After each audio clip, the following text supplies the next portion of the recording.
Yes, this is the video blog, and I want to talk about something in particular that is bothering me, which is politics.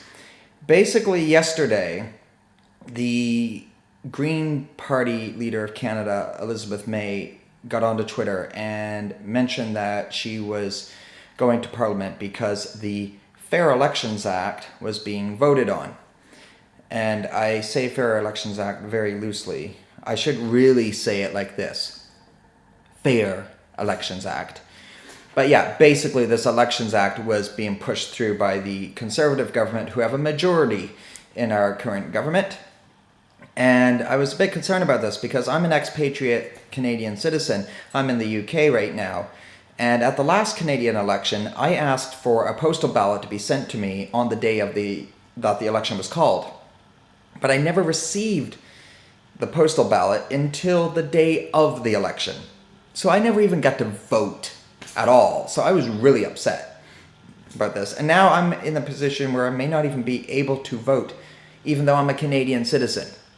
And I'm a bit concerned about this because this Fair Elections Act makes it sound very suspicious, as if I need to provide even more evidence to show that I'm a real person. It's just ridiculous. But anyway, the New Democratic Party of Canada, decided to go online to Twitter as well to tell people, why don't you tweet to the Conservative MPs, ask them, please do not support this bill, do not vote for it, at least abstain from voting altogether. So I decided to do that. I decided to tweet everyone on that list that I could. And they didn't provide a full list, of course, because that would be very lengthy. But I tweeted to all those that were on there. And I did see some interesting messages from one guy in particular, and I'm just getting his file up right now. And that is Ryan Leaf, who is, of course, a Conservative MP from the Yukon. And in his messages, he said, his first message was, Fair Election Act establishes safeguards for investigations, #C23. At Thomas Mulcair, now Mulcair is the New Democratic Party leader of Canada, wants to vote against these safeguards. So basically he did this deliberately so Thomas Mulcair could see what he thinks of him. Okay, that's a bad move to make as a politician already as it is. So, Mr. Ryan Leaf, you've degraded yourself to the name Ryan, I'm only going to address you as Ryan from here on in. Shame on you. So, you've done that. Also, you're talking in absolutes here, okay? Because Thomas Mulcair is not on your side, he must be completely against your side. So that means he's completely against this idea of the Fair Election Act. Oh, I'm sorry, but I've been preaching against this idea of absolutism on a religious scale. So do you not think I'm not going to do it on a political scale as well? Guess what? I'm doing it right now. So yeah, horrible, bad human. Stop it. So, yeah, I'm going to treat you like a child now because frankly I'm really upset with you. So, anyway, having said that, this group from your territory, known as BYTE, B-Y-T-E, decided to reply to you, to your tweet, having also copied in Thomas Mulcair, saying that voter fraud is virtually a non-issue in Canada, according to this article. And then they proceeded to provide the article itself. Now, of course, in all fairness, I haven't seen the article, but I'm pretty sure that this group would have provided you with a genuine article. Your response, however, was, let's not wait until it's an issue to make a difference. #C23 covers more than voter fraud issues. Well, we thought it was supposed to cover voter fraud issues. I thought that was the whole point of doing this. So if it's not just about voter fraud issues, what it's about, why don't you actually tell the Canadian public what these things are about?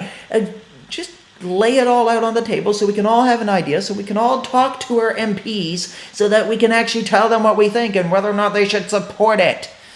I'm getting really annoyed with you, Ryan. Really annoyed. And on top of that, this article, which probably is genuine, is saying that voter fraud is not an issue, and you're saying, well, let's not wait until it is an issue. So you're clearly rushing through this whole thing, as I'm trying to rush through this whole blog now in under 10 minutes, and you're just trying to push it through. That's typical conservative ideas right now at the moment, it seems. And I'm really upset about that. So I decided to address you myself to say we should not rush into making hasty decisions either. Your response, however, to me directly was, NDP have never been accused of rushing into anything. They even vote slow. They'd tie up our nation with studies going nowhere. Now, obviously, Thomas Mulcair has not been addressed in this because, let's face it, Twitter has a 140 character count limit, and you've probably gone over, probably just about to go over that. But on top of that, I never mentioned the NDP. If you look at my tweet, I did not even address Thomas Mulcair in it. I only copied Byte Yukon into it. Furthermore, I am an academic. I have been a teacher for the last 4 years. I've been working on a PhD thesis before that. I want to see the evidence before it's published. I'm sorry, that's just how I am. And you say, oh no, we can rush things through. Well, I'm sorry, but you're the government. You know, this whole idea of research is even more important for you in politics. So the fact that you're rushing it through really upsets me. I have an interesting little connection with all this, because after reading all these tweets, my local MP, who happens to also be a conservative, Mr. John Williamson, he decided to send me an email in response to my complaint against the Conservative Party regarding the cuts that are happening to the CBC.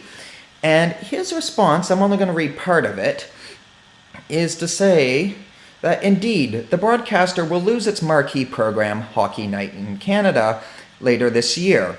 Okay, fair enough. While this loss will contribute to their viewership decline, the broadcaster still receives approximately $1.1 billion per year from taxpayers. My view is that the CBC has enough funding from the Government of Canada to fulfill its mandate under the Broadcasting Act. So basically what's happening is your government is hiding behind an act which was produced probably several years ago now, and amended several years ago, probably, to basically say, yeah, we're not going to go through this because this act was passed because the government has passed it and therefore it must be okay.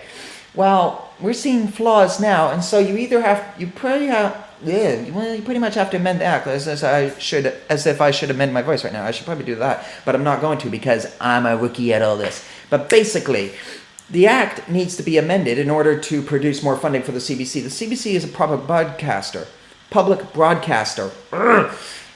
And the thing about it that really annoys me is that we are supposed to be putting funding into the arts and the entertainment for our own country, and you're saying, no, we're not going to do that because we're going to hide behind this act. And what's going to happen then, Ryan, when there are problems with the Fair Elections Act and we address them to you? Are you going to hide behind them as well? Interesting. That's my worry, and which is why I do not support it. But let's go one step further than that. Let's go to an image that I saw, which basically says something that your leader, our Prime Minister of Canada, Stephen Harper, said when he was a member of the Reform Party back in 1996. He said, and I quote, "Rushing electoral reforms through Parliament without buy-in from other parties is the kind of dangerous application of electoral practices that we are more likely to find in third world countries." Yeah, that's what he said. Now I know, it's 18 years ago. Things change, people's ideas may change. But this is the kind of hypocrisy that we are talking about that is a problem. That was actually something that was good that he actually said in 1996. Believe it or not, he said something good. Oh my God. But here we are 18 years later, and he's gone against that, and he's rushed this policy through without listening to the people of Canada. And I'm sorry, you're part of that problem as well, Ryan. And I'm against this. It's absolutely unfair. I'm trying to be nonpartisan as much as I can. But on an issue like this, where your entire party is acting as hypocrites, especially your leader, I can't support that. And I'm sorry, you're going to have to do a lot to convince me otherwise. To convince me that even if I do get to vote in the next election, that I should vote for you. You're going to have to do a heck of a lot.